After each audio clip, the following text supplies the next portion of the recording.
Salut, salut! Aujourd'hui, je vais vous montrer quoi faire avec vos tomates quand vous avez une grosse quantité, puis qu'on n'a pas le temps de les faire. Parce que oui, ça m'arrive moi aussi. Donc là, vous voyez, j'ai une belle tomate, j'ai une grosse quantité, et là, je vais les mettre dans le congélateur, toutes rondes. Le premier essai que j'ai fait, j'ai mis directement les tomates au congélateur.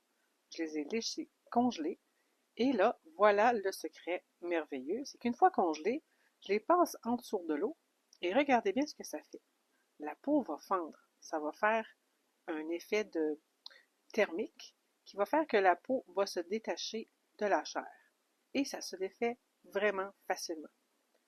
Alors j'ai juste à enlever la peau. Donc voilà, avec ça, mes tomates sont prêtes déjà à être cuites si j'ai besoin de les cuire. Sinon, je pourrais aussi les remettre au congélateur. Je vous montre une deuxième fois. Voyez-vous comment les tomates sont vraiment belles? Et là, je vais vous montrer une seconde fois qu'est-ce que ça donne. Alors, ma tomate est bien congelée. Je la mets sous l'eau, ça peut être de l'eau tiède à chaude. La peau se détache hyper facilement. Je plume la peau. Voilà. Quand ça résiste un peu, c'est tout simplement que j'ai pas mis assez d'eau chaude pour que ça puisse se détacher. Alors voilà, à grande vitesse, à quoi ça peut ressembler. Et voilà, mes tomates sont prêtes. Là, ici, ce que je vais vous montrer, c'est comment enlever le cœur de la tomate pour qu'on puisse ne pas avoir à penser à l'enlever après si on veut faire une cuisson.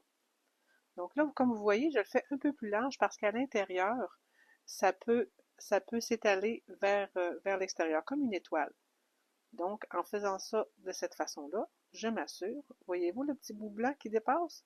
Ça vient du cœur, du pédoncule.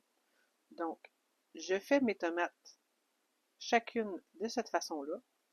Je m'assure d'avoir bien enlevé le cœur, tout simplement. Et voilà qu'on y va à grande vitesse. De cette façon-là, je vous évite le temps réel que ça prend. Mais c'est pas si long, je n'avais pas tant que ça.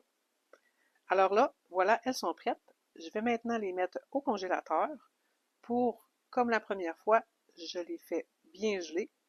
Et une fois qu'elles sont gelées, quand je suis prête, c'est pas obligé d'être la journée même, quand je suis prête, je les ressors, tout simplement, et je fais le même processus. Je vais ouvrir la champlure, mettre mon eau tiède à chaude, tout dépendant. Vous allez voir avec l'expérience, vous allez trouver la température idéale. Et voilà, le même processus se fait. La peau va fendre, on l'enlève et directement, les tomates sont prêtes à être cuisinées. Je vais vous montrer encore une fois à grande vitesse. Ce que j'aime dans cette manière-là de faire, c'est que quand j'ai une grosse quantité puis que j'ai pas le temps de le finir, je peux le mettre au congélateur pour justement, s'il arrive à être trop mûr, ben je les perds pas. Donc que ce soit juste une tomate ou deux tomates, ça me permet de pouvoir les garder. Donc, quand on est prêt, on les met à cuire, on fait en fait ce qu'on a besoin, que ce soit du jus, que ce soit de la salsa, que ce soit la recette qui vous plaît, ça vous permet de pouvoir les utiliser. Alors, amusez-vous bien et mangez les bonnes tomates de l'été. Bye!